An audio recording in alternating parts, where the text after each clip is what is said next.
Biography by family. For us in Africa, the girl child is a special concern. Hers is the future that is often negated right from birth. And hers is therefore the life that must be salvaged first. We must give her an education that empowers, an education that gives skills, and an education that builds self-confidence. Address by Nana Konadu Agyeman-Rawlings to the 4th World Conference on Women in Beijing, 1995.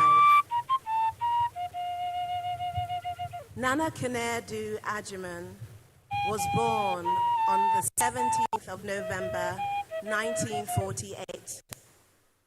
She was the third of 7 children of John Osei Tutu Agyeman and his wife, Felicia Agyeman, née Sapong of Mpobi, Ashanti. Nana Konadu's father was the son of Ohiniba Owusu Seche Agyeman, whose father was Otumfuo Mensa Bonsu, the 11th Asantehene. Nana Konadu's father, therefore, named her after her paternal grandmother, Nana Konadu Yadum III, the 11th Asantehene.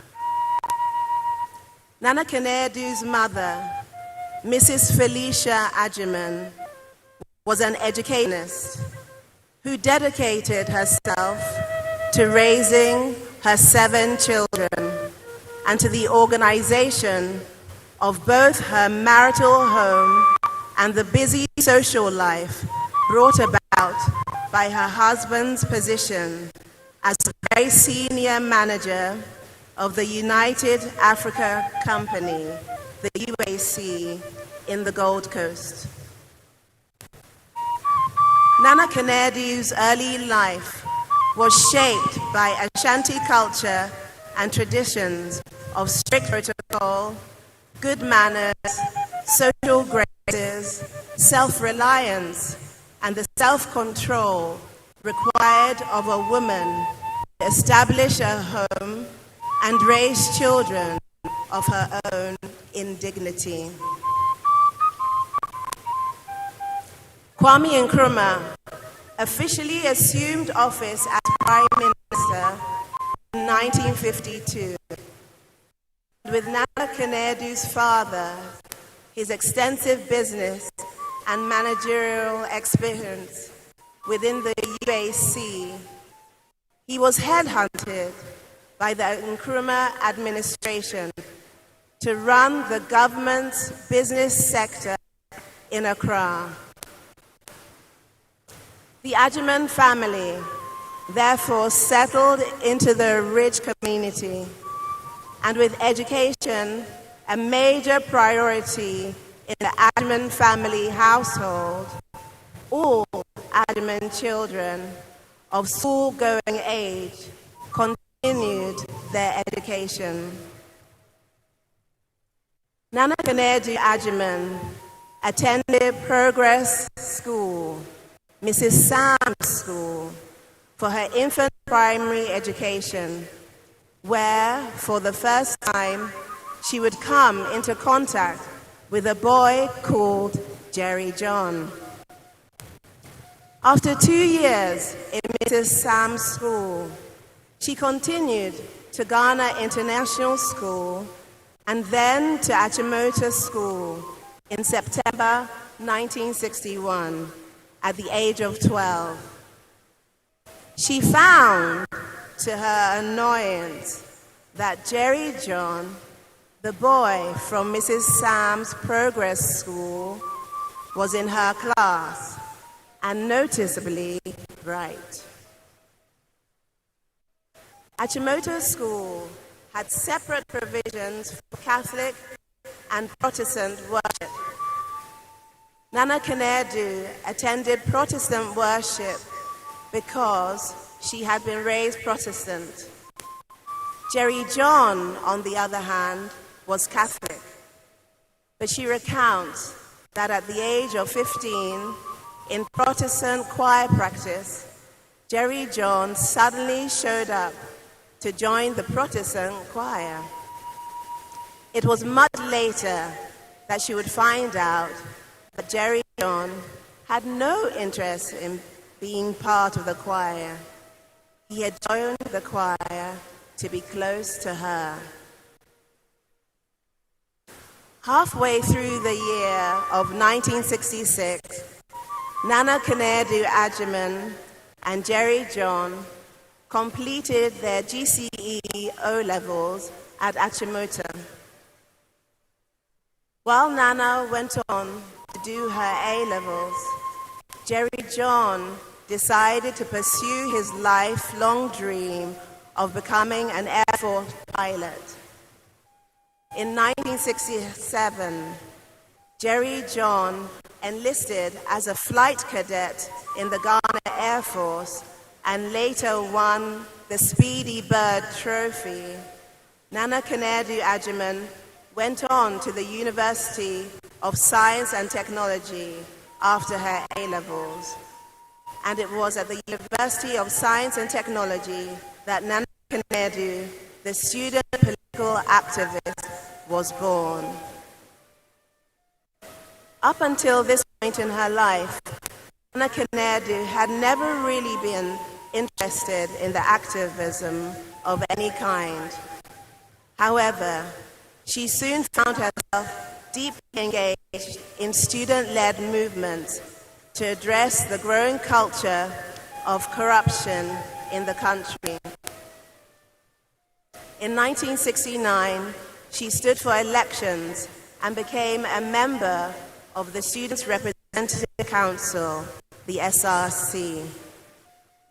Nana Konadu went on to serve on the National Union of Ghana Students. Nana Konadu graduated with honors in graphic design and applied arts in 1972 from the University of Science and Technology and began her career at the Ghana Tourist Board. Subsequently accepted a position with the Union Trading Company, one of the largest trading companies in Ghana at the time, rising to group manager a few years later.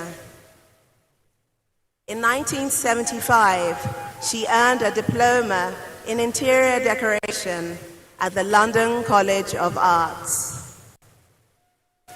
After years of courting amidst Ghana's socioeconomic upheavals, Nana Konadu Agyeman and Jerry John Rawlings were married at Ridge Church on January the 29th, 1977. Both in their late 20s, Nana Konadu was a group manager still at UTC, while Jerry John was a young pilot officer with the Ghana Air Force. As Nana Konadu traveled outside of Accra on assignment for the UTC, she came face to face with the true horrors of poverty as it gravely affected our nation's women and children. In small towns, she worked in the gated communities of the beautiful UTC compounds, where she managed the interior design of all corporate housing units reserved for executives, mostly Europeans and their families. Each housing unit was fully equipped with luxury amenities in well-furnished, British-inspired architecture and bungalows. Though she worked within the compound, she was deeply affected by the local possible to ignore, and it was difficult to fathom what future lay ahead for them and their children. She could not ignore these women she saw in rural Ghana. They left an indelible mark on her mind, heart, and soul. With the second coming of JJ on 31st December 1981, that ushered in the 31st December Revolution, Nana Konadu was catapulted into the position of First Lady of Ghana. She made it her life's mission to ensure that women would be empowered so that they too can contribute equally to nation building and be part of the decision-making of Ghana at every level of our society. So, in 1983, Nana Konadu Agyeman-Rawlings and several like-minded women established the 31st December Women's Movement, and the objective of empowering women socially, politically, economically, and culturally to play their rightful role in our national life. As First Lady in 1982, at the time of scarcity, and at the young age of 34, Nana Konadu was also building a family. Her first child was born in June 1978 at the height of Ghana's socioeconomic decline and was named Zenato, let the darkness end, in the Ewe language, symbolizing the state of Ghana at the time. The children who followed Zenato were born in the 1980s, where Nana Konadu juggled effectively her role as mother and wife and her role as activist First Lady. Taking frequent work travels to the rural areas meant that Nana Konadu was not a woman who intended to live a life of luxury as a First Lady. There was work to be done. It is therefore not surprising that one of her key phrases was, "Pregnancy is not an illness," as she got on with her work in the rural areas during her pregnancies. Imbuing her children with her own upbringing, she balanced a strict, disciplined disposition with laughter and love. Very conscious of the political reasons that brought about the 4th of June 1979 uprising and the 31st December Revolution, Nana Konadu and her husband were very intentional in keeping her children grounded. Airs, arrogance, and a sense of entitlement were not tolerated in the Rawlings household. Having come from a home that practiced strong family values, she imparted those qualities to her children, raising them in an environment that espoused patriotism, honesty, duty, forthrightness, and courage. Growing the 31st December Women's Movement was not without its obstacles. However, encouraged by the enthusiasm of women around the country who were open to transforming their lives, Nana Konadu persevered with her mission. The organization, over the years, grew to nearly 2 million members across Ghana, embracing women irrespective of social standing, profession, religion, marital status, or ethnicity. Nana Konadu Agyeman-Rawlings is widely credited with mobilizing and encouraging more women to exercise their franchise at all levels of political participation, from district assembly elections to presidential and parliamentary contests. Under the leadership of Nana Konadu Agyeman-Rawlings, the movement received wide recognition, both nationally and internationally, for its contribution to issues concerning women. Her political struggle provoked the promulgation of several monumental social legislations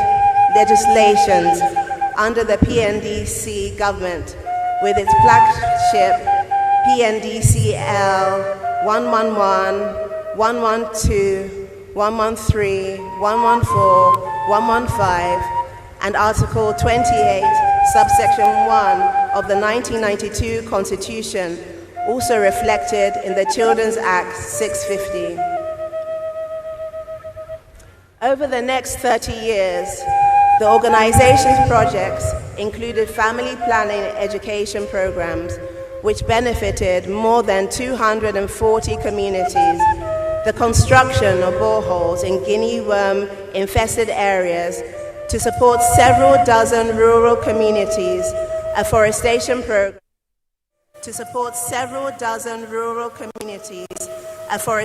programs with the target of planting several thousand trees in 3 communities in the northern parts of Ghana. The establishment of daycare centers to offer preschool training facilities for children, and the launching of prenatal, postnatal, and child immunization programs in conjunction with the Ministry of Health of Ghana. From large cities to the smallest villages, Nana Konadu Agyeman-Rawlings embraced the duty to serve the least privileged and to stand beside those who felt left behind and marginalized. Away from the news headlines, the movement became a critical lifeline for many women and families across the country, creating a blueprint for the next generation of advocacy groups and development-focused non-profit organizations. With the decision for Ghana to return to multi-party democracy, political consciousness of Ghana, she believed that the party should further reflect the revolutionary ideals that had been the driving force of what got Ghana out of socioeconomic turmoil under the leadership of Rawlings. This was to be a party born from the ideals of probity, accountability, and transparency, and open to Ghanaians from all walks of life who upheld these convictions. Working with like minds and putting her artistic and political acumen to the fore, the concept and design of the emblem of a new party was born.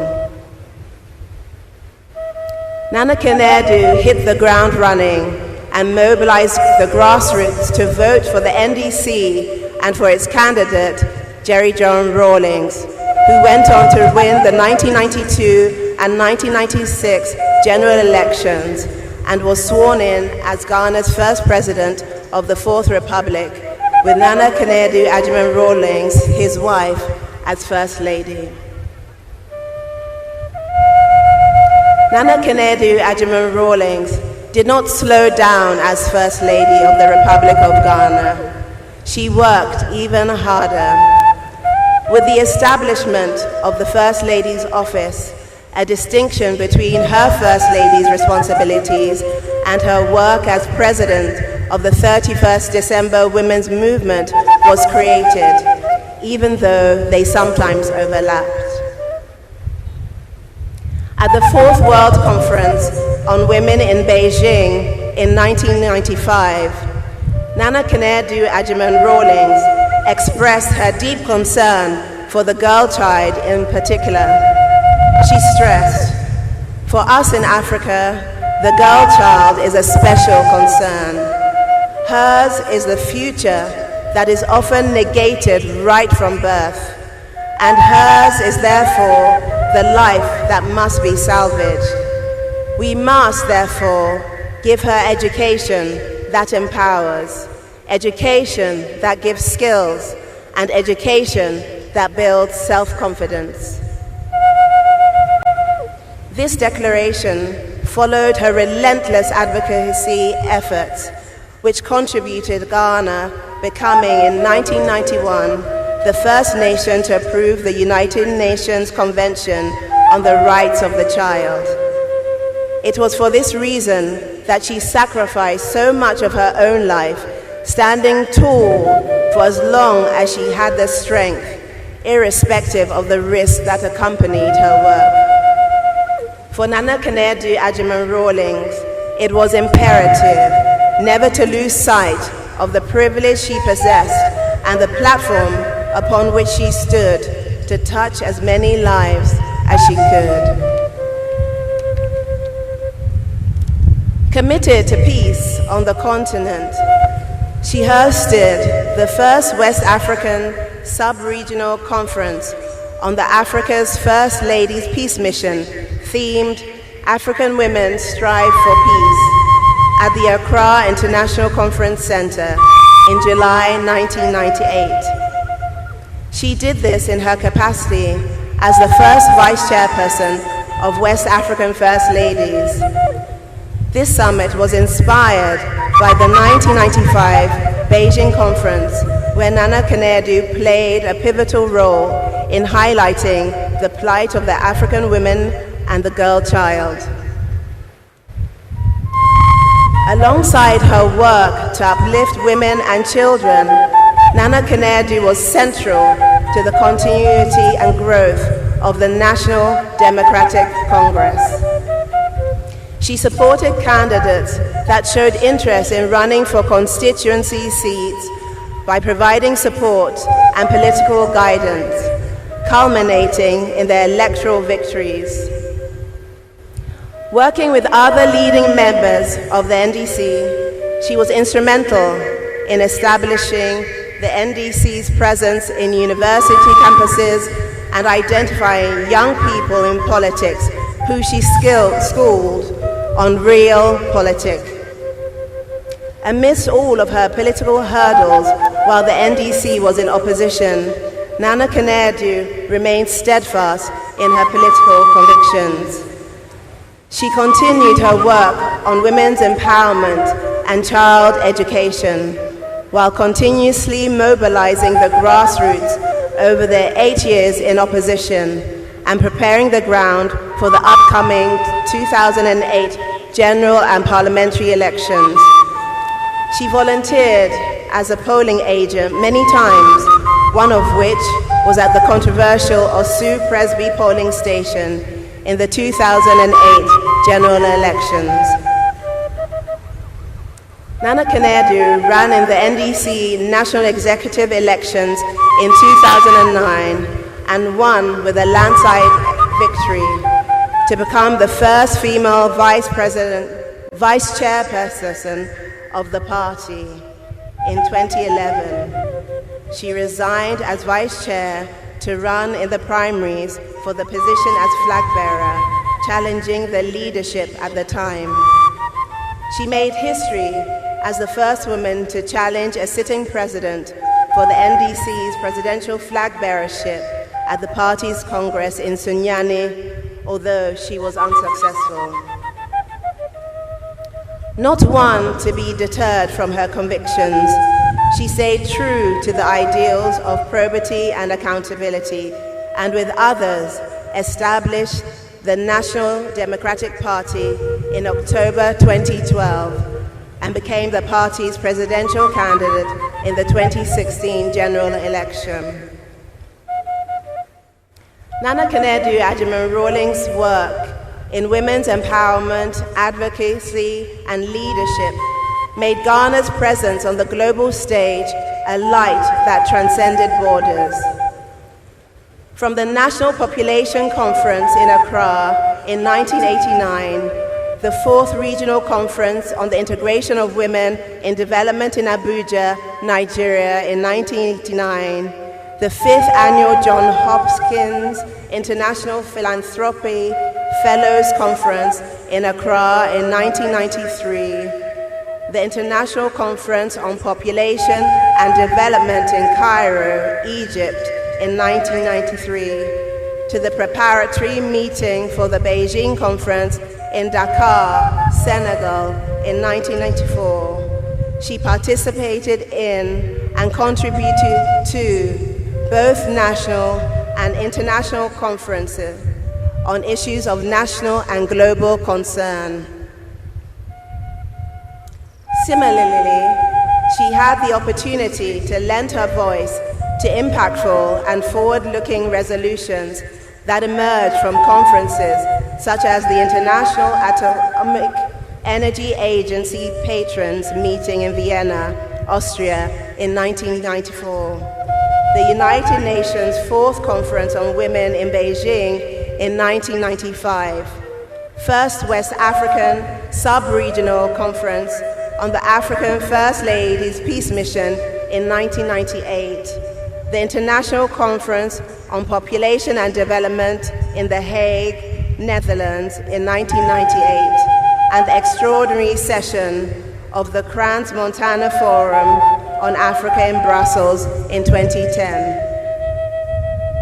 Even while out of office, she continued her work for women's empowerment by continuing to campaign for women and ensuring the electoral victories of female parliamentary candidates across the political divide.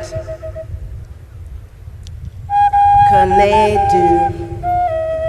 For Nana Konadu Agyeman-Rawlings, she stepped onto the global stage as a woman who dedicated her life to being the voice of the voiceless, a global voice for equality, and a leader who empowered generations.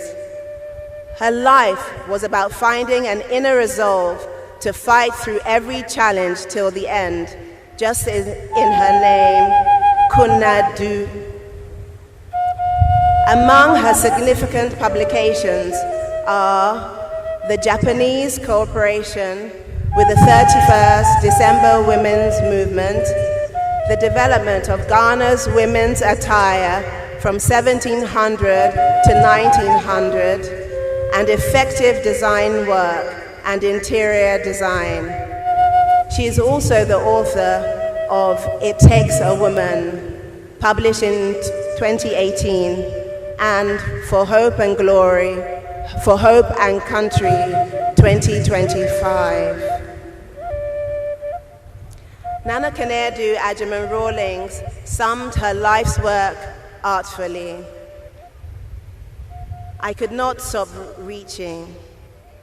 There were many days when I hoped the clouds would disappear so that I could see a picture of what the next chapter of my life would become.